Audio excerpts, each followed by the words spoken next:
And Sarah, more colloquially to some of us online, Corv, welcome to the Life Equation. Thank you much for coming on to the show. Yeah, thank you for having me. Yeah, absolutely. I've was just talking about you beforehand, but I feel like I've got to keep up this mantra I've made of splitting the time evenly between women and men. I think we're 5 for 3 right now, men to women is at the time of this. So keeping up the good record so far. Should be all right. But Indeed. yeah, on the subject of men and women, that is primarily what I wanted to have you on the show for today. I do believe that just based on the talks we've had in the past, you've got some very unique perspectives on the differences between men and women. And so, on that note, what do you think guys and girls each do like uniquely well? Oh my gosh. It's hard to think of something that isn't stereotypical. But men, I would say, are better at the obvious stuff like strength and uh like really get your hands dirty type jobs. Um, and I'd say also better typically at playing the long game in terms of like life goals and stuff. um Women, like, I'm probably going to offend somebody, but like nurturing roles, which is why obviously they tend to be the one that stays at home with kids, but also like in medical fields, nursing, they have much better bedside manner, which is appreciated by both camps. um so yeah, there is a lot of overlap, but there's not a whole lot I can think of off the top of my head that isn't just stuff that people would be like, well, that's a stereotype. Well, I mean, the stereotypes, one thing I always like to say is this is just the truth. I don't think I'm offending many people when I say this, but unfortunately, Right. some stereotypes do exist for a reason, and they wouldn't exist if there wasn't a reason for them to exist. And that's just one that you have. Like, that's just the way it's been throughout a lot of societies. Yeah, women have taken up certain roles and guys have taken up certain roles. And as the culture has evolved, obviously, it's become a lot different. Like, guys can wear earrings and like have it not be weird, at least to some people Hmm. they can have it not be weird. You're not going to see me wearing earrings, but if I see a guy wearing earrings, all right, like I'm not going to just completely, hold it against them. But I do obviously, I think that women and men still have a lot of things that they do better than one another, and it's not just a matter of, oh, you have to do this. Nowadays, especially like you were getting at, you do still see a lot of the modern male roles and female roles, but you also have a lot of guys that, hey, it's not feminine for a guy to go cook or for some people to even have house roles reversed. Like if a woman has a job that makes a lot more money than a guy, then honestly, Hmm. he can just stay home and look after the kids. And that's not necessarily a problem if it works. Now, do you think there's a big difference between what men and women do at work and what they do in the household? Like, do you think that role with the job could be reversed if like the role in the household is still the same, or do you think that it doesn't necessarily matter? It honestly depends on the couple. I have a friend who is a stay-at-home dad, and his duties are basically the same as if the roles were reversed. And uh, it doesn't work for every family, but for the ones that it does, there's very little difference. It is weird though. There is a difference in perception though. Um, like stay-at-home moms are viewed in a very kind of tug of war way. Some are like, oh, well, all they do is just sit around all day. But for the most part, they're seen as being very hard workers, and they are. Stay-at-home dads, they have the same duties, but for some reason, people assume that they're just sitting around all day doing nothing. Like, oh, you just give the kids their food and then you go play video games all day. And that is not at all what they're doing. They're still doing all the things that the mom would be doing if the dad were working.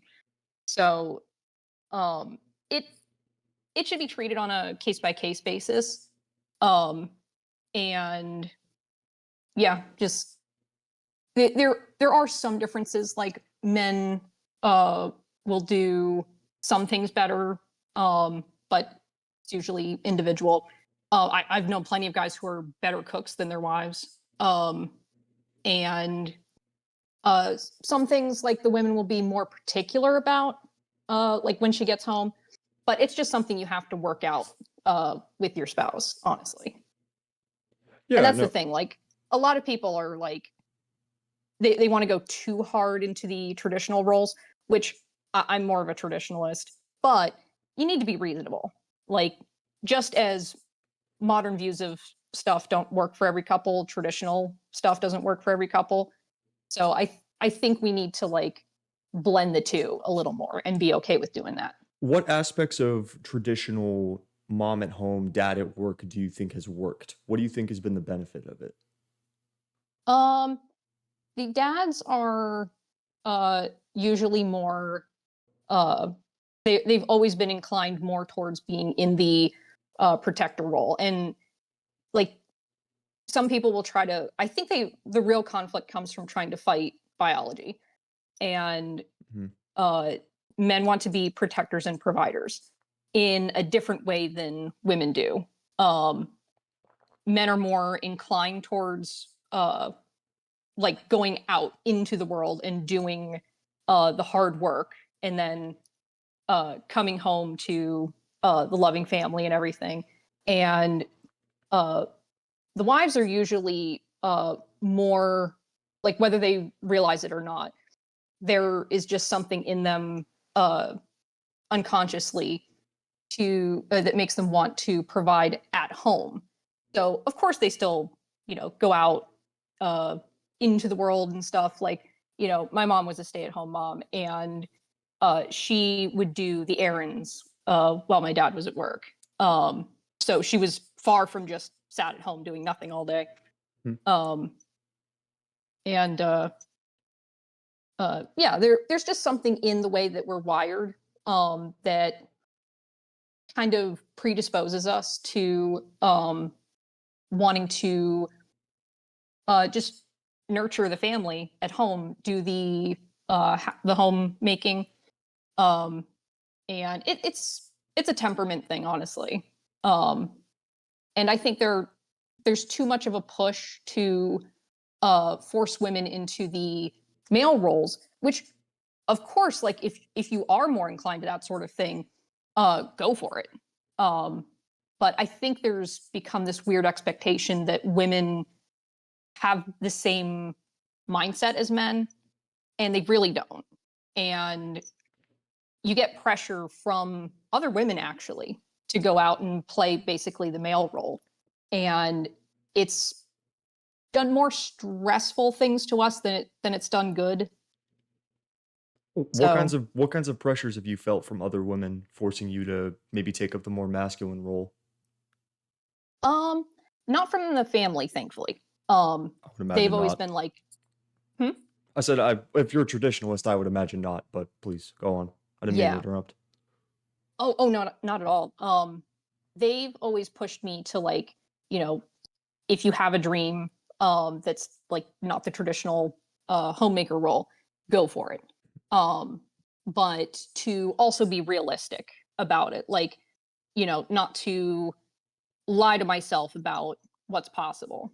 Um, and just to be smart about life. I'd say the only time anyone ever advised me against something that wouldn't be traditionally feminine was I was visiting with some family out in West Virginia on a farm. And gosh, I must have been like 14 or something. And I was talking about how I wanted to be a horse farrier.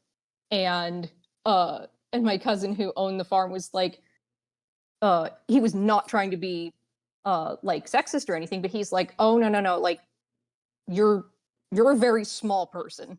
You could get hurt. Try to consider other options. Cause I guess at the time I was like dead set on that.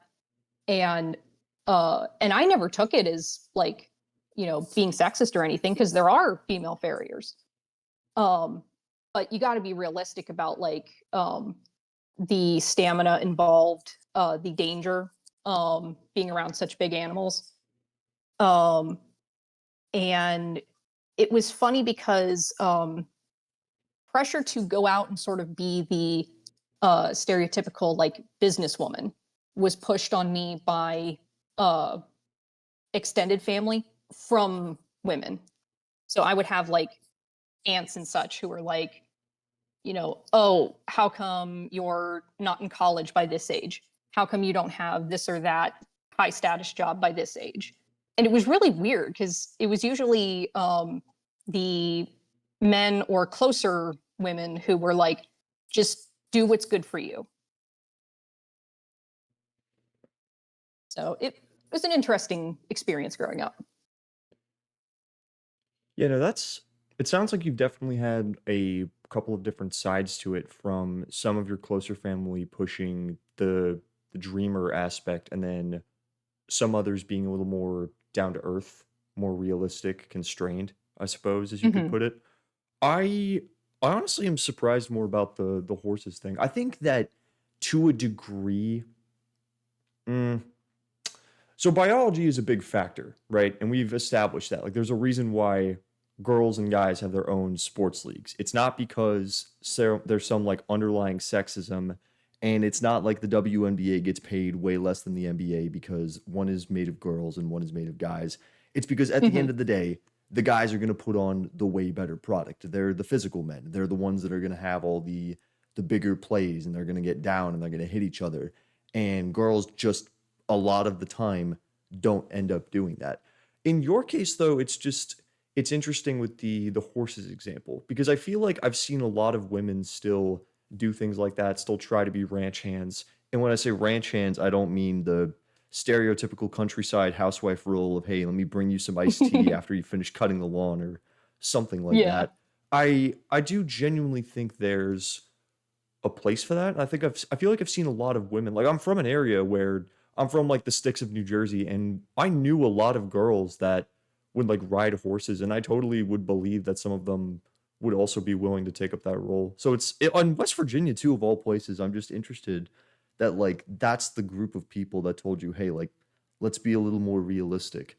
It's like, and because size is a big thing, like biology, if we just look at the way you're born and like your height and your muscle mass and all that kind of stuff, I'm like a 5'10" guy and I weigh like around 170. I'm not like a 6 foot behemoth. I'm also not a really small guy. And I had a lot of people when I was in high school tell me, hey, I can't play football. And then I go into my dad's yearbook from like 1984, and on his senior team, he's got like a cornerback on his team that was like 5'6" and 120 or something Oh absurd wow. like that, like really small for a football player. So I'm not going to say that it doesn't play a factor, but the notion that like biology is the entire, it plays a big factor, obviously. Like, obviously, Oh, for and sure. going back to the NBA example, like 7'1" Giannis, I can't even say his last name, but Giannis, he's like going to have a huge advantage over some people who's like 5'10". That's why Allen Iverson had to work so hard to get to the position he did. And to sort of draw this back into the role of men and women, it's not that women can't fulfill the same roles as men, but not only do you have to work a little harder in some roles based on your biology, like maybe you don't have as much muscle mass, you're not as good as doing this, but also I really love the point you made earlier about just sort of going against the grain of what women are good at, and how you think there's this underlying pressure to go away from that. In fact, I'd like to sort of stem back to that point. So, from what I gather, you're sort of getting at feminism and how feminism really wants you to go against the grain. Am I correct in getting Mhm. at that? Yes. Yeah. So what's your take on feminism then? How do you think that's affected a lot of women? It definitely had its place decades ago. Um, getting the vote, good thing. Mhm. Equal rights in the workplace, good thing. But then you get into, and this is, just something society it has to address eventually, is this unconscious need to have something to fight for. And then when you complete it, you still have that feeling of, well, I need something to fight for. And so you kind of get off into the weeds about like, oh, we need to keep fighting. Okay, for what? And then you're digging up reasons to fight for things. And I think that the feminism debate was settled a while ago, personally. Um, and people will list off for me like things that they don't think that women have in the West. And I'm like, we do have those things. What are you talking about? Like, Um, what are a couple of examples of things that we have in the West? oh, like the classic example is the pay gap. Um, if we really did have a pay gap, then businesses would only ever employ women. So they don't account for things like what's the type of job, how long are you working, how many sick days are you taking, and men are more inclined to take risks in jobs. So if there's like a promotion on the line, they're more likely to roll the dice on it. Um, and if it's a dangerous job, they're more likely to do it. Like you can artificially uh, inflate numbers for things like, oh, we're going to have more female construction workers. Okay, that's great and all, but are they going to want to do it? And largely women don't want to do jobs like construction or whatever. Like if you find like a woman on like an oil rig or something, she's probably a unicorn. Um, she is probably one of the exceptions to the rule. Um, Women are more inclined to go for safer options, and they'll forego like promotions or shifting jobs even if they're comfy where they are. And very rarely do they look at the money and they're like, oh, I'm going to gamble on that. And that's it's just the way it is. And um, people keep trying to act like, oh, well, it's the patriarchy trying to keep women down. And it's like, it's really not. It's, if you want to look at it this way, we're keeping ourselves down, but we're operating fine. But for some women, apparently that's not enough, which I think is a shame. So, uh, yeah. And I'm not sure like what the solution to that is. I don't know if it's like women who are in, gosh, I don't even know what wave we're in, like fourth or fifth wave feminism or something. Um, I feel like they need to move on to something else to fight for because we're finding problems that don't exist. Um, or pretending that those who went before us didn't accomplish anything. Like we're treating victory like a loss, which is such a shame. Yeah, one thing and it's good to hear that from a woman. I think that's honestly a really like unique perspective that maybe isn't super popular in mainstream media. So I appreciate you being open about that. One thing I Hmm. will always look at when comparing the whole feminism movement in the West anyways is take a look at how women are treated in like the Middle East or in a lot of other cultures. Where if you look Oh at yeah. Saudi Arabia or like Iran's Islamic theocracy, women can't do anything. They couldn't drive cars for the longest time because Oh apparently yeah. that was, I don't know if that was some part of Muslim law or if that was just something wild they tried to incorporate. But all things considered, I feel like women, and obviously there are a few things that maybe they could still fight for a few things, and that's up to y'all to figure out. One of the big things, of Hmm. course, I was dancing around a little bit is the abortion debate. Something I thought you were going to bring up was that's a whole ordeal. And it really becomes a problem depending on what your perspective on family and more on what you were getting at with individualism. Hey, like, do Hmm. women want to focus more on being a housewife or do you want to focus on your career or do your dreams? And I think that's probably one of the biggest gaps that still kind of causes this sort of wave of feminism to keep coming on. I think it's interesting that like what you mentioned earlier with having a dream and women can obviously have those. They can still have untraditional roles. They still have a lot of things to shoot for. And if you have that, yeah, I absolutely think you should go for it. Like all the women who work their asses off to be actors or who did get really good business roles. I'm not saying that's like a detriment to society. I'm the Hmm. way I look at it is that I think that guys and girls have their own purposes for a reason. And I think having exceptions to the rule is not a bad thing, but we shouldn't want to go against that. And more importantly, we shouldn't discourage the traditional roles for men and women if it works, I think is a better way to put it. The way that I see it as a guy in a lot of modern society is that we are hell bent on convincing men that any urge you have to be a go-getter or to do things yourself is frowned upon, which is not Hmm. great at all just for men in general.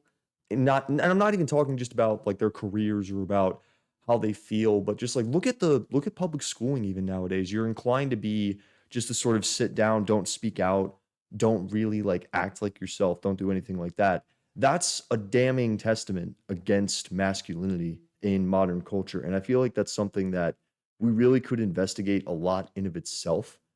And where am I going with this? I've jumped all over the place with these points between abortion and between schooling and between Middle East. I've taken this in a few different directions, but I guess the point I'm trying to make and kind of what you were getting at originally is I think that I do totally agree with what you were saying that you guys did fight for a lot, and I'm glad that a lot of those goals were reached. I also do think that, as I stated before in the podcast, the roles existed for a reason. They wouldn't Hmm. have existed in the first place if they weren't true to some degree. And I think that if it works for somebody, I am in no rush to go against it. And more importantly, if something works, I'm also in no rush to completely just encourage people to start tearing it down, if that makes Right. sense. Yeah, like your example with schooling. Uh, you've got so many teachers now who don't have children themselves, and more power to them if that's what they want to do. But I'm not saying that like you can't have an opinion on parenting if you don't have kids. Like that would be silly. Um, but if you're trying to speak from a place of experience, then it helps if you've at least dabbled. So the generation of female teachers who had kids of their own and stayed home with them, they're all aging out. Mhm. And we're left with a newer generation of teachers, predominantly female, because obviously they go for teaching because it's a nurturing role. Um, they don't have kids themselves. And so they get presented with a classroom of like 20 to 50 kids. And they start treating the boys like they're defective girls. And that's been terribly unhealthy. They, because there are very few other good male role models for the boys, they act out. And instead of addressing the problem, which is getting them better role models and treating them as boys, there are too many female teachers who look at them like, why won't you behave like the girls? Because they're And not it just, girls. Like, yeah, what'd and you expect? right, it's like, gee, it's almost like they're not. So that's something that definitely needs to be addressed at some point is either, and I don't know if that's through letting men go back to being teachers. They're typically professors now, so that hasn't changed much. But from like high school down, it's mostly women, and and that's fine if they had experience with boys. I've heard from Gen Xer friends and family who always talk about like these wonderful female teachers they had, and they were moms at some point in their lives. And the age bracket has gotten younger. So you're getting female teachers who either have very young kids or no kids at all. Um, and that is going to, uh, it has been affecting how boys have been turning out. And then poor boys are having an existential crisis because they're like, why am I being treated like I'm broken? And then they end up turning to more destructive role models online just because they're lost. And um, it's not good for boys or girls. And then you have girls on the other hand who are being treated like they're perfect the way they are. Um, you've gotten an entire generation of entertainment made teaching girls not to grow as people, just that they're born and they're perfect. It's the rest of the world that's holding them down. And so you've got these two young demographics clashing because you've got boys who are told they're inherently broken and girls who are told they're inherently perfect. And that's just a storm waiting to happen. And I say waiting as if it hasn't already happened. And now they're entering adult life with all of that baggage now. That So is honestly one of the best points on that I think I have heard. Like, you seriously just laid that out there. In fact, I'm part of this young men's group. I think I've mentioned it on the show a few times. And we were actually just sort of talking about that point of guys get to a point where, oh my gosh, what am I even doing here? Because now you're inclined to think that you don't have any inherent worth. And so a lot of us are just utterly killing ourselves to try and make some use out of ourselves. And hell, I can kind of relate to what you're saying. In the past, I've been working on some personal stuff on the side or even just in my job. I'm trying to think about like I'm sort of putting my identity to my job. And I think there are a lot of men that really just have to do that because guys out the gate, you were spot on with it. You're just told, hey, you don't really have a lot of worth. Go make your own worth. And then for girls, here's the problem though, especially if you have like a stereotypically, and I'm just going to say this. So feel free to jut in if I say something that kind of sticks out as dude. But one thing that I've seen like girls kind of struggle with is if you're like a stereotypically like hot female, you get to a point where you're like 30 or 40 and you have to realize that you're not going to be hot forever. And then exactly. when you reach that, yeah, but like then when you reach that point, what is like your worth as a female? Like, are you a mother or do you have like really good morals or are you a teacher or something like that? And for guys, I feel like the one benefit of guys having to struggle with all this existentialism at like my age is that by that point, if you're like 34, in all likelihood, if you're one of the good ones, you have figured yourself out by that point. Where Hmm. now, if you're teaching girls, oh, hey, like there's absolutely nothing wrong with you, then like you've probably not had that much experience with actually coping with your emotions when you've had some things go wrong, and then you all of a sudden can't figure out why nobody's treating you the way you expect when something goes wrong or when you're not treating somebody as they should be treated, so to speak. Oh, definitely. So yeah, and I wanted to go back to the one point you made earlier about males turning to destructive figures. What are a few examples of that you've seen online? Figures like Andrew Tate and I'm so bad with names, but there's this whole like movement that people refer to as like the manosphere, and they're pushing back almost too hard into a very twisted version of. I say twisted, that makes it sound like it's like a supervillain plan or something. Sort of a tainted version of what traditional masculinity is, and you don't need the Andrew Tates out there who, if he could have his way, it would be selling to boys this idea that, oh, you can just be a go-getter, make millions, get all the cars. You're going to have a harem of women that are all like, in their early 20s, and you can do whatever you want. And that's just not right or realistic. And then you have others who kind of throw you a softened version of that where they want the traditional family, which obviously I support, but not the way they do. They have this very narrow definition of manhood where uh, it's you're dressed like a lumberjack and you've got your wife who's like the typical barefoot and pregnant in the kitchen 24/7. So like your uh, very conservative stereotype. very. And they but they're not very good examples to their fellow men in the sense that um like I've heard some who say like, oh, if you collect comic books you're a man child, and I'm like, really? You won't even allow for them to have a hobby? And they'll like I guess for them a hobby is watching, ironically, Game of Thrones and like drinking whiskey and smoking cigars. And I'm like, that's not a life. You need to offer men more than that. um and it's a shame when guys do find figures like that and they're like, well, I guess that's my only option. Because we've sort of made it feel like they don't have any other option. It's either uh go be a good piggy bank for a wife somewhere, or go to the manosphere type stuff and as far as I'm concerned, guarantee you're not going to get like the dream family that you want. Um, and women also have very terrible examples online too. Like I think TikTok's been just a blight on femininity, and you get too many women who are like, "Oh, you can go have an OnlyFans.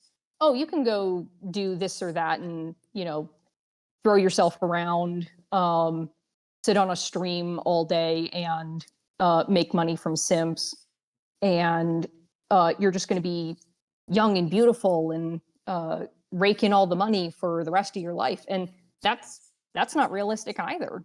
Mhm. And then both camps get to like middle age, and they're like, what am I doing? I missed out on life.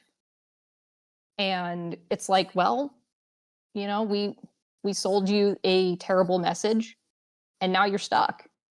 And we need to really reverse course as soon as possible so we don't subject any more generations to this. Yeah. And that's on top of the greatest loneliness epidemic we have ever seen in this country. That's on top of student loan debt. That's on top of a housing crisis. That's on top of a whole lot of other variables that are not going to make that any better. Oh, definitely. Yeah. But I really do like the way you put that is I do think maybe a few people can point to an example here that doesn't make it seem like a binary case where, hey, you're either this kind of woman or this kind of woman or this kind of man or this kind of man. But I honestly do think you hit it spot on. And again, I'm going to try and come at this from the masculine perspective because that's what I've been living through. And I really do think that a lot of men truly have been feeling like that, where you see a lot of these guys who, haven't treated women very well, who have made it, so to speak, and then seem like they're just flying around doing whatever they want. But in reality, you can only fill your, and this also goes for, ironically enough, the other perspective where, hey, you're just kind of going through your 9 to 5, you maybe head out to the bar with your buddies every now and then, have some cigars, do whatever. At one point, when you get older and when you peel back the layers of cigarettes are destroying my body and I can't drink a few beers without gaining 20 pounds and I no longer can just rely on these like simple things.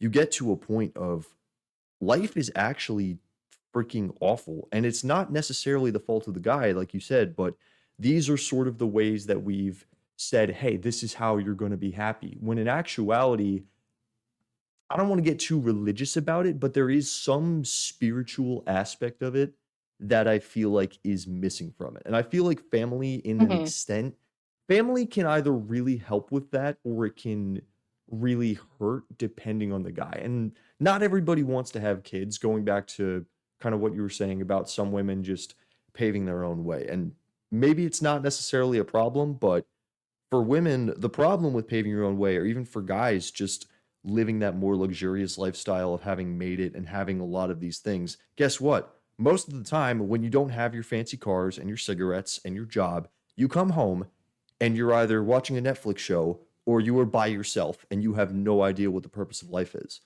And then all of a sudden, you're Right. freaking the hell out. And it's like, we created this problem. What are we supposed to do?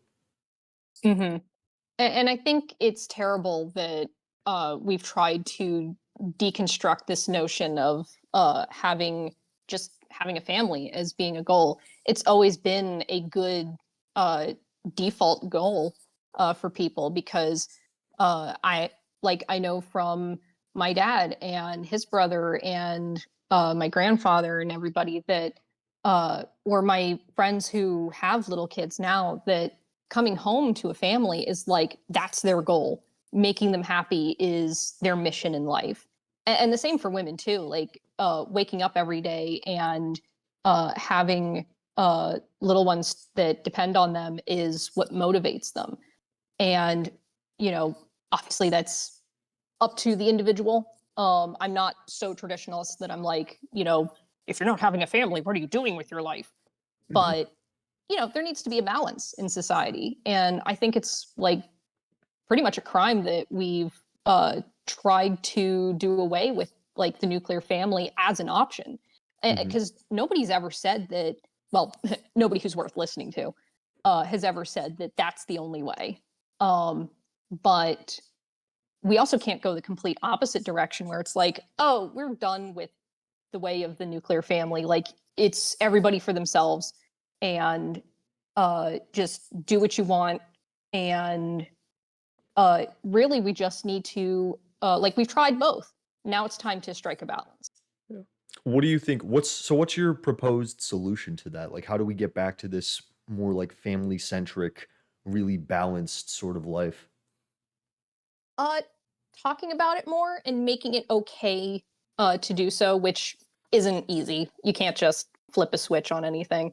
Um, and I hesitate to like call it propaganda, but like using the dictionary definition of it, just having more material out there saying, "Hey, it's okay to choose the traditional family," um, and it doesn't help that depending on the decade you're in, there can be economic factors for it. Like a lot of what's preventing people now, like has nothing to do with the gender roles, and it's just we need to fix the economy, make it so that you don't have to have both parents out there earning an income.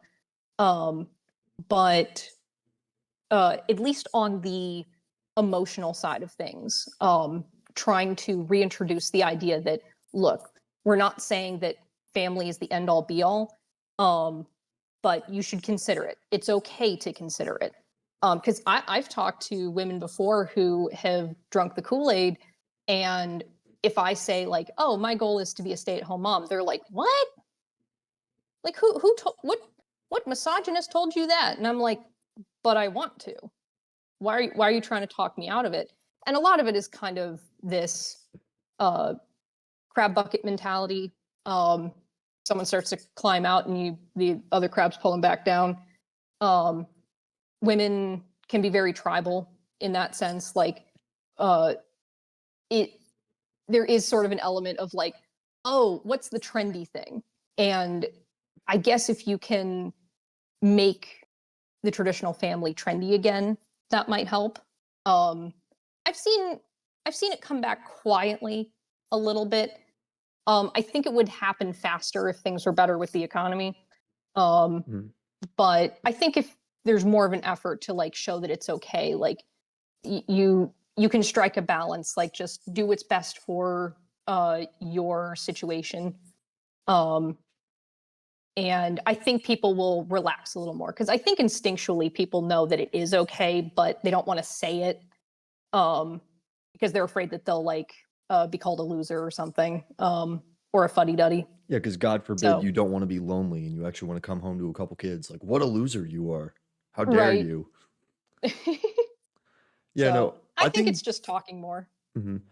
Well, that's one of the big reasons why I started this podcast is just because I like hearing a lot of different people from this. And I've had like between the three women I've had very different perspectives on this from you. And then I've had my two friends, Cinder and Genga, who Cinder is basically a feminist and she's also very pro like LGBTQ and abortion, and Genga is very much like away from Christianity. So it's good to have a more conservative minded woman in here to hear the balance. And I really think that you are making a lot of good points as far as like you said the housing crisis and with kids.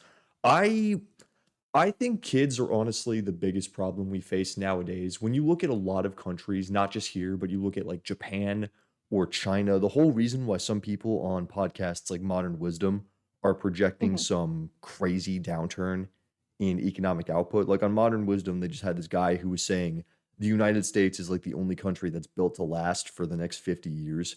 And it's not because we're doing so much better than everybody else, it's because everybody else is literally in the middle of a population collapse, and we're not far behind. Basically. So we got to solve that problem too. But if you look at places like Japan and like China, they're running out of 50 and 60-year-olds to fill the economy. And I'm going to take a page out of their book, but if you're going to say, "Hey, we can just like replace all these jobs with AI and the economy will go." Robots don't pay taxes, robots don't have Hmm. kids. So that's a dead end right there. So the question is like what you're getting at is how do we incentivize people to have kids? And do you think it's going to hit a breaking point with like people being lonely? Do you think it could? Um, in some ways, I think we already have hit the breaking point, but it's possible that it'll just take a while to uh, for wider society to realize it. Um, the it also doesn't help that there's no yeah there's a lot of economic factors that de-incentivize people, because there are tons of people who do want families, but they're like, oh, but it's too expensive. And they're not wrong, but yeah, and they've also just been sold this idea that, like, oh, you can start having kids whenever, and it's like, no, health wise you really can't. um and it also does a disservice to your future kids too. Like, if you wait, like, you keep, oh, I'm going to keep saving money, I'm going to keep saving money, there'll never be enough money, honestly. um but you wait too long and you get to the point where, like, congrats, future kid who's graduating college, your parents are practically in a nursing home. um and yeah, just there we are, I think, already at the breaking point. And that's a good point too, about how, like, we're far from the only country that's dealing with it. um but yeah, I can't really think of anything other than just, tell people it's cool to have kids. It's cool. It's fun. It's fulfilling. Not, I don't have any myself, but I've done babysitting, and kids are just so fun. Um, and I have friends who are married now, and they started having kids, and their little ones are just so adorable. And you know, again, for any feminists listening, I'm not saying, like, you're not living a fulfilling life. I'm sure you are, whatever your goal is. But just that we shouldn't dismiss being a mom or something as an option, because I grew up in the middle of it being considered like passe to want to be a mom. Like, oh, or you know, what do you mean you want to uh, be a mom? Like, don't you want to live first? And I'm like, I'm sorry, how is being a mom not living? You know, and I'm sure it's the same with guys who want to be dads. But I that's one place where I am, like, you know not as informed, is I don't know that guys are telling each other, like, oh, it's lame to want to be a dad. I'm not sure if Ev- that's a thing or not. Every guy I Um, have talked to, not every guy, but I will say this. It seems like every time I've asked a man in my close circle of friends, "Hey, do you want to have kids?" They have all said yes. And oh, that's and awesome. one of the only ones who said no to that was that he didn't think he would be a father at all. He didn't think he would date. So what does that tell you Oh, about, like, modern narratives, you know? right. I think you made the point earlier, but I think there are some things that people are just a little bit afraid to say because now all of a sudden we've determined that having kids and going down this traditional path is sort of uncool and less common. I think that the narratives we've created with the whole dreamer culture, as well as some problems you face in modern dating, I think we have a lot of clashing ideology that really prevents nuclear families from just coming back. And economics, as you said, are another part of that. I'm going to try and take this one point at a time, but if you're going from, well, I guess these are kind of going to fade into each other, but let's say you are just a woman and you have this big dream, but you also want to be a mother, and your dream is separate from motherhood. Then what are you thinking? Okay, well, maybe I work this job for X amount of time, and then maybe I try and reach this point, or then once this book gets published, or once I complete this project in my business, then I will start dating. Who knows how long it'll take for you to find a spouse at that point, but I digress. That's a whole Hmm. part of the process. Part of the process is finding a dream, or part of the process is accomplishing the dream. And then once you reach the end of those 2 points, then you finally have to get to the financial aspect of it where, oh, okay, well, maybe I'll be in a relationship, but I won't have kids until I have this much money, as you put it earlier. I think that, see, here's the weird thing though. I'm not nearly old enough to speak on this, and I've never been a dad, but isn't that how a lot of families have started? Is that we're all just trying to figure it out. Nobody's really financially stable to a sense. And then people just have kids anyway. Well, what are we going to do when we have 3 kids? I don't know. We're going to figure it out. My parents, they lived in freaking New Jersey when my dad was just getting his job on not that great of a salary. My mom just had to leave her teaching job because she had 3 kids, and they lived in New Jersey, which is like one of the most freaking expensive states to live in because they tax everything that isn't your shoes. And Hmm. I don't know how they did it, but I feel like that's been the story for generations. Is like you look back on it, you can't believe they did it, but they did. At some point, they just made the conscious decision. And to your point, I'm not saying that you have to do that by the time you're 22. And I'm not saying that like you have to do this by a certain point or there's a certain money quota you can reach when it's okay to have kids. Because I really don't think there is. I think a lot of us have really just sort of figured it out when it's happened. Hmm. And sorry, I want to try and bring this home. I had one last thought regarding that whole point. But I guess the way I'll put it is this. The reason why you haven't the reason why you're chasing a dream right now is because one day you had an inspiration and you said to yourself, I am going to do this now because if I do not do this now, I'm as young as I will ever be and I might never get started. So why is your mindset with kids not the same? Um, it's unfortunately different just biologically. The the problem is the best time to have kids is like your 20s and early 30s, just health wise. Um, a woman's body is like more apt to recover swiftly. The longer you wait, the longer the recovery time. Um, and uh, I've had family who unfortunately waited a bit too long and had health complications later. Sometimes even the children themselves have health issues. So it's a balancing act. It's like, okay, um, feel free to pursue your dream job for a time, but keep in mind that you're rolling the dice later. Like your odds decrease um, the longer you wait. So it's it's really what are you willing to uh, to take risks on? Are you willing to like prioritize the job first, screw the health issues later of having children, or go for children while you can and uh, you know make sacrifices as far as your job, and you can make it work. Like my example with my friend who's the stay-at-home dad, they thought about it, and after his wife took a break to have their twins, she went back to work, and it's been working fine for them. Like instead of having him go back to work, because that's just what they were comfortable with, and they've been making it work. And my mom, if she didn't have me and my siblings, she probably just would have been a teacher.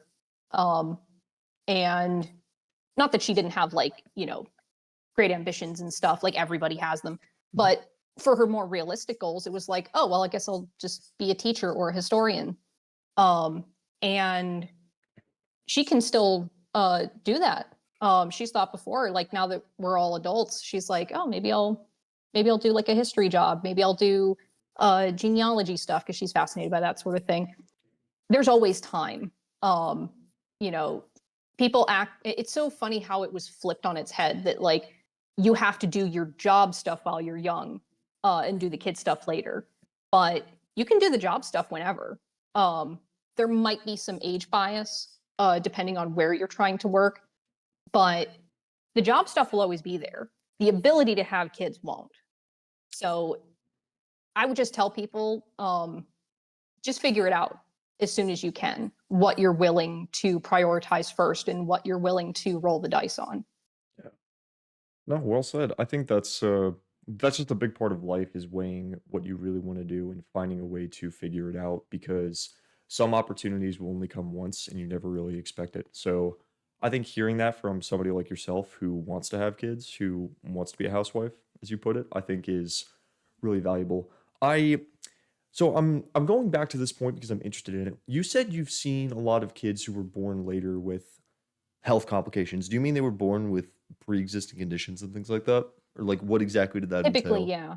Okay. N- I've not seen any extreme cases personally, but you run the risk of them having issues later is greater. Either it's the mother not recovering fully, because you're young and heck, this not even just for childbearing.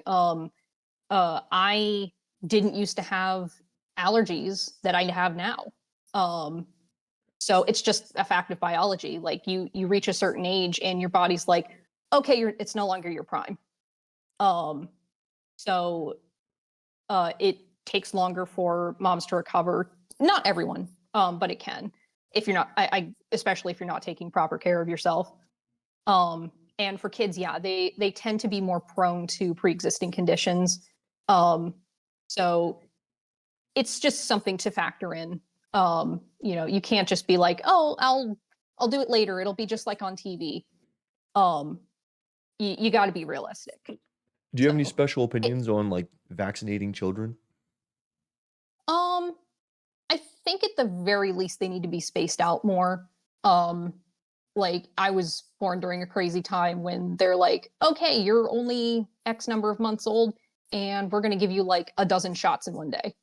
Like I exaggerate a little bit, but it has gotten crazy. I think it's a lot to take um, anybody of any age who's taken like more than one vaccine at a time. Uh, you know, you get that nasty fatigue and everything. Not a pleasant experience. And I don't think subjecting an infant to that all at once is a good idea. So just, you know, consult with your doctor, find out what each vaccination does. Um, and I would say space it out. Like don't do it all at once. Like not that I think it has any adverse effect, but that's a lot of stress on an infant. It can be. I'm gonna bring this back to sort of the main point of the episode in a minute, but that was one thing, yeah, that I have always heard about is that a baby's immune system can't really handle that very well. And so you really Hmm. have to, if you're really stingy about that kind of thing, you have to be careful about that. And while we're on the subject of medical terms, one of the most interesting things I've heard, I don't know if you've heard of this, but I have heard, and I have reasonable sources to prove that this is true, is that women who are way more stressed out, maybe from kids or from work, their chance of, in fact, this is something I heard from Gabor Mate. I'm not sure if you've heard of him. I don't think so. He's a doctor. He was just on like he's on like one of the more popular podcasts. He was on like an episode of Joe Rogan, and I think he was on Theo Vaughn a while ago. Guy has like Okay. a couple books published about some big psychological and scientific research, but he was going on to say that women who are way more stressed out actually have like a 30 to 40% higher chance of developing like certain forms of cancer, which is I can another. see that. You can see that, or you don't think you do? I think I can because I don't have any experience with this in my personal life, but I like kind of putting together like now that you mentioned that yeah, I can see that being the case because I feel like there's been uh, a it's funny because we were sold this idea that like going against the grain and being go-getters and stuff would free us more, but now we've become more stressed. Now we've become uh, more anxious in life, and women having like various mental conditions has just skyrocketed over the decades. And uh, I've not seen stats as far as cancer, but yeah, I wouldn't be surprised if it makes you more predisposed to cancer.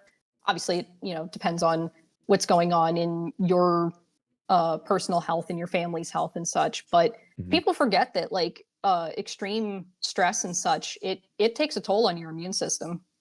mhm.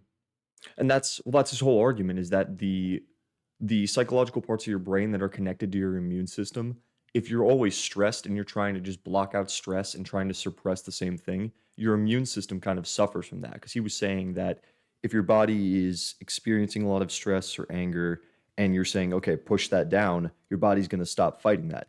If your immune system is connected to that and it sees a lot of, say, like cancer cells, and says, oh no, this is harmful, but suppress it, suppress it, suppress it, it might get the same sort of reaction. I'm not saying that's the exact science. I'm probably missing a few details there, but that's generally what he was getting at.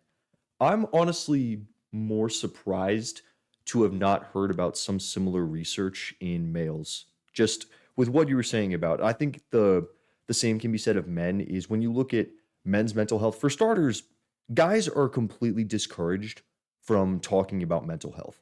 We, Hmm. as part of this, going back to the point we said before about, okay, well, guys, you have to act a certain way, or like treating guys as sort of just defect girls. You're not really supposed to express your emotions a whole lot, or like as soon as you learn about more masculine traits, you're really not supposed to be like super emotional and open.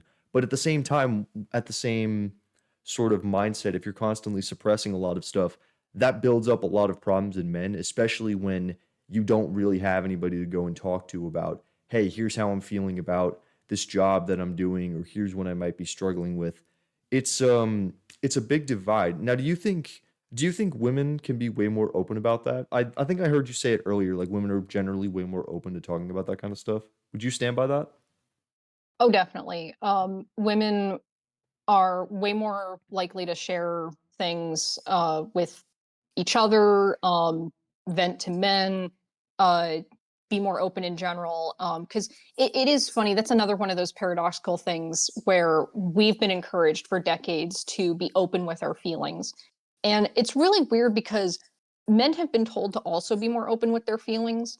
But then there's an entire contingent of women who they finally like coax the feelings out of men, and then they go, ew, never mind. And they they it feels really contradictory, and I don't know how they square it, that like, oh, we want men to be more emotional, but then they don't want us to talk about men's health. They don't want research because uh the only explanation I've ever been able to get out of anyone is that they think that, oh, well, research on men was dominant before, and that somehow focusing only on women will like make up for lost time or something. And I'm like, okay, but when's the magical time when it's finally balanced out? Like, how many more years do we have to wait to talk about men's issues before we're considered even? It's like if you see a So problem with men or women, typically the solution you would think would be address that problem immediately while you see it happening. Let's not like push it to the side for 5 years and wait until, okay, now's a good time to look at it. right. So yeah, now that you mentioned it, I don't think that there are no studies that I'm aware of looking into like men's mental health correlating with things like cancer and such. If there are, they're certainly not being spread around or anything. Um, but it's definitely something that needs to be talked about just across the board. Like, this isn't a gendered issue, people. We need to talk about uh, things like that, just for everyone's benefit.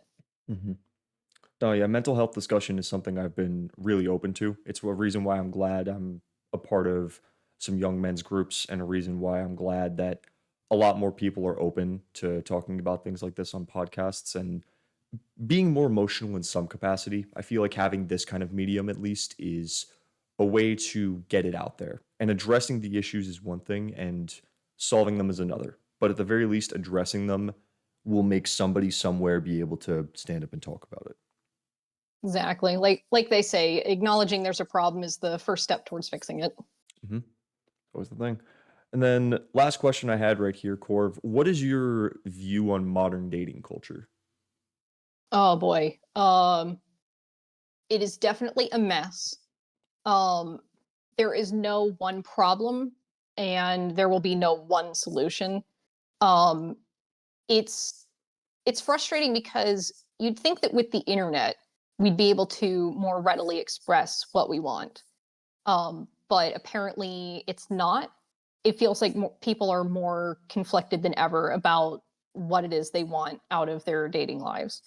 um, I find that for at least the outspoken men, it tends to be a little simpler, although they can be contradictory too. But it's usually just, hey, I want from my experience at least. They want someone who will just be honest with them, someone who will they one thing I do think is encouraging is if they're aiming for families, is they're being encouraged to vet more carefully. You can't just go, oh, she's pretty, I want to settle down.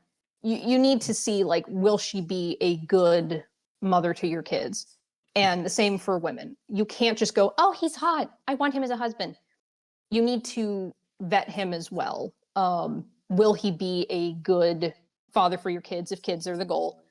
Um, and if kids aren't your goal, I would just say, like, you still need to vet. Are you compatible? You can't just date for a couple weeks and then you're together forever. That's nowhere near enough time to figure anything out. Right. Um, there is this uh, pervasive uh, idea on women's side that, oh, you can go sleep around and whatnot and play around, and you can just pick up a husband type anytime. And I'm like, well, it's not a supermarket. You can't just, like, try things on forever and then settle on something later. Like, there'll just be a ready-made husband for you right there. Yeah. Um, Do you think the window shopping aspect, so to speak, of modern dating apps is a big problem with that? oh yeah, like, hookup culture's been terrible. You and not even, I'm not even saying this from like a religious aspect or anything, but you can't treat people like uh you can't treat boyfriends and girlfriends like you're ordering an Uber or something. Um like, if all you want out of life is fun, then, congrats. The dating scene is already, like, already set for you.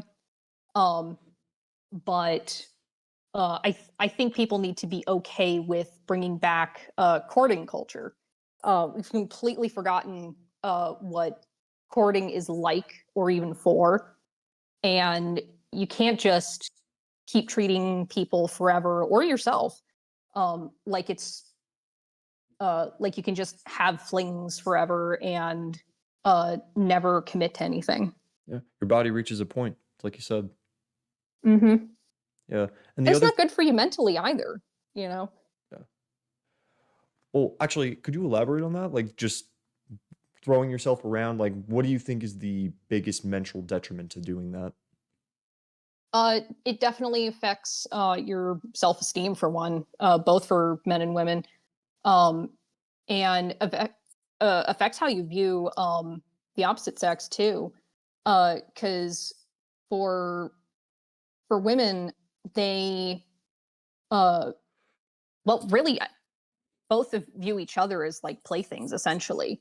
Um, or you will find, like, that one boyfriend or girlfriend who you end up just sort of hooking up with for years on end, never really committing to anything. um and there will always be this anxiety in the back of your head about um settling down, and not even necessarily with a traditional family or anything, but you start wondering about your value unnecessarily. And uh, you, depending on how loose you are, you start viewing each other as basically a commodity. And that's definitely been affecting people's mental health too, because even if you do find dates and stuff, you are sitting there thinking in the back of your mind, like, am I being used, or am I just using this person? Dang.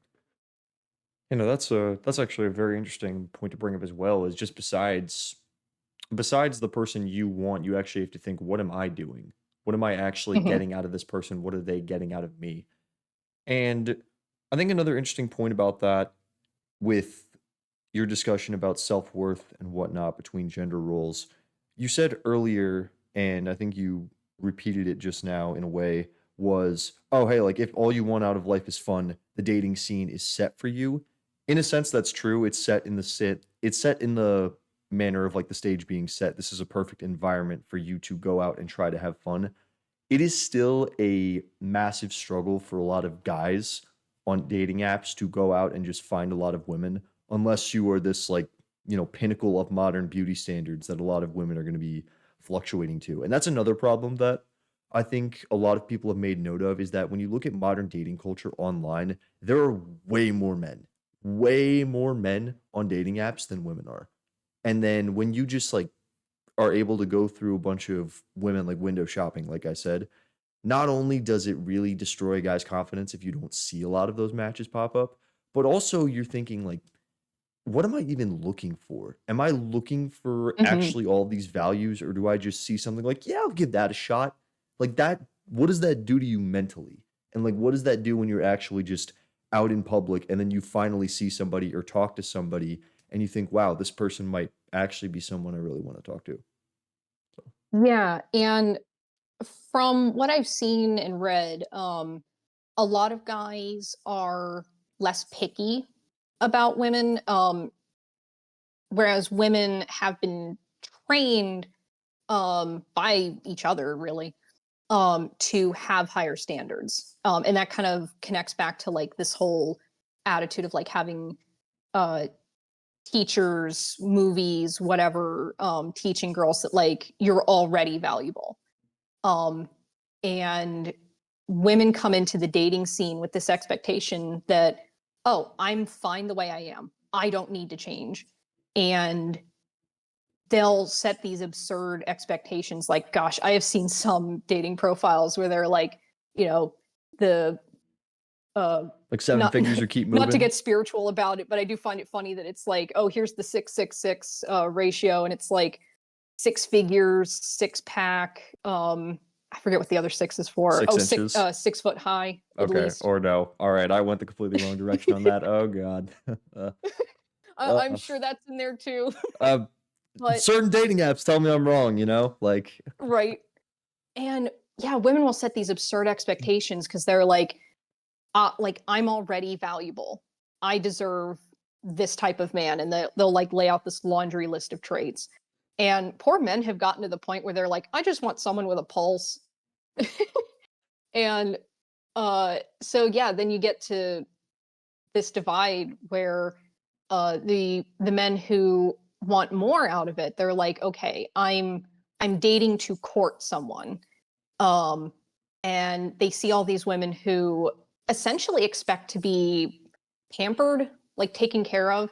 I don't remember the podcast's name, but I keep hearing about this one where these guys will bring these women on who look like your typical streamer thoughts, and they get really offended when asked things like, "What are you bringing to the relationship?" And is the attitude seems to be, "I'm bringing me." And it's like, okay, but what is you? What are you bringing? Because it's a partnership. You know, you're expecting a man to bring his money, his affection, and tons of other things, depending on the woman. And you're expecting your presence to just be enough. And when you've got men who are like, who aren't into the hookup culture, they're like, I just want someone who's, going to match me morally, and have similar wants and desires. And then you've got women who are like, nope, here's my list. I'm not deviating from it. yeah, like And yeah, just we need to kind of, before it's too late, or I think for some women it's a little too late. There are some of those types who are now hitting like late 30s, early 40s, and they're like, oh crap, I don't have a ring on my finger. What do I do? and then you're Um, infertile and then you don't have anybody and you also haven't built up your own moral standards. So it's like, what do you do at right. that point? And by the way, I don't want people to think like I do think one glitch of traditionalism is trying to sell people this idea that like past 35 you're done. Um, it's just you're risking more. But yeah, they do hit that age, and I think what we can do is I don't know, maybe the Zoomers are screwed. But at least for Gen Alpha and younger, I'm like, we can do better. We can do better to pass along these notions that like, yes, you can do what's best for you, but also you need to be realistic. Mhm. And we can't keep pushing this idea that uh, men need to be basically a giant piggy bank that like dotes on you, and women just be there and their every whim satiated. Yeah. Well said. No, and I mean, especially the point with Gen Alpha and Gen Z. Like Gen Z, with a lot of people that I know, I think a lot of us are still at the point where if we figure something out, I don't know what exactly it would have to be. I think you've done a great job of expressing that just with, hey, first of all, stop telling guys that they're completely worthless unless they have like the six-figure salary and they're just like this pinnacle.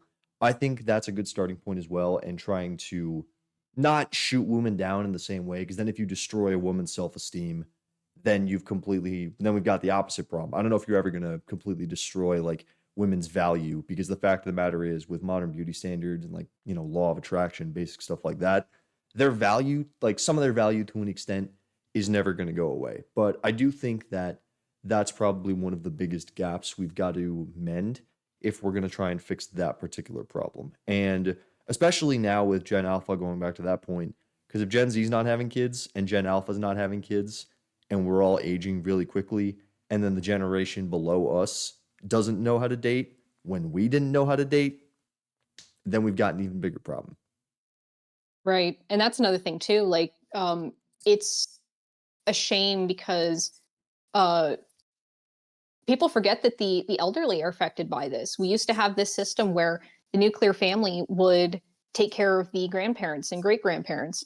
And I unfortunately was too young to experience this, but the house I'm in now was built by my great grandfather, who was a depression kid, um, and or Great Depression kid, not modern depression. Um, Oh, and he it was a multi-generation household. Um, and you would take care of your elderly. You weren't like there's this really, I think, sad idea that you reach a certain age and you're just cast aside into a nursing home. And it didn't used to be that way. Like, you weren't in a nursing home being taken care of by strangers and maybe visited by your family every once in a while. um, you were being taken care of at home. You would be surrounded by grandkids and, if age allows, great grandkids. And that was another element of enrichment in your life. Um, I know, like, I've heard secondhand that uh, my grandparents loved having us running around. Like, that really helped with enriching their lives. And I think that's another like trickle down effect of fixing just gender relations and the family, is that'll also help our elderly. mhm. Yeah, because at that, once you reach that point of age, if you don't have some other form of support, or you don't have some other way that men and women can interact with, their grandkids, or they don't have some other thing to do, then when you get to that age, it's like you're a woman is no longer hot and no longer has any sort of like intelligence, and then a guy can't do any work. So Hmm. it's like you said, you've completely cast aside some grandparents just to sort of the graveyard of a nursing home. I think personally that we really undervalue the elderly in this society. I think For sure. the way that I grew up, and even with some of my grandparents that I still know, they have a lot of knowledge to them. Like my aunt Janet, she's like 87 now, but for the longest time she has taught me some of the greatest lessons that I will have in my life. And just even a lot of grandparents before that, I'm sure you can relate to that. My A lot of people that I talk to nowadays, even around downtown Charleston, I know some guys who are like sharp as tacks at like 60 years old. And that's not that old of an age, but you get the point. It's like, hey, just because like your stomach is inevitably going to get bigger and because your hair is grayed out, that doesn't suddenly destroy your value as a person. Yeah, I've had so many fun conversations with relatives who are like, upwards of 80 or more. My godmother was 93 when she passed, and you could talk to her just like we are now. And I think people really undervalue that. Like, just because you have to walk around on a walker or a cane doesn't mean you're any less of a person. And it's a really great relationship for them and their kids and grandkids to be able to just have that unit around, because you're getting the kids are getting wisdom firsthand from those generations, and the presence of the kids kind of uh, keeps life interesting for them well into retirement.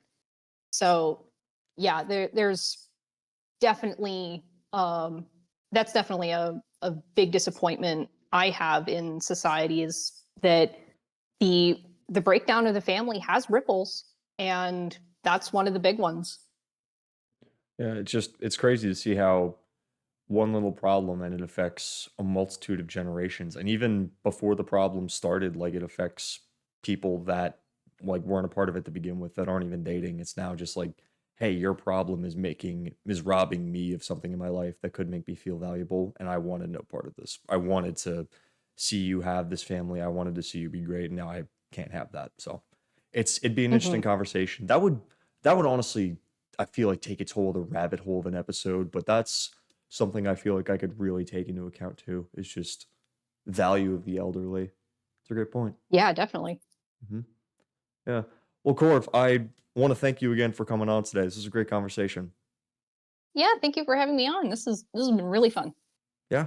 Well, I'm very happy you had fun. Now, do you want to tell the audience before we sign off where they can find you if you have any sort of artwork or social media? Um, I'm unsuccessfully trying to revive it, but I do have a Tumblr account at Fallen Core, COR, and yeah, like you can find some of my art there, and other nonsense, although it's probably kind of dated by now. So yeah, Yeah. 3 artists in a row I've had on this show, back to back to hell back. yeah. Crazy. Got it all done. All right. Corv, thank you very much for your time. Thank you all for tuning in to the Life Equation. Catch you guys next time.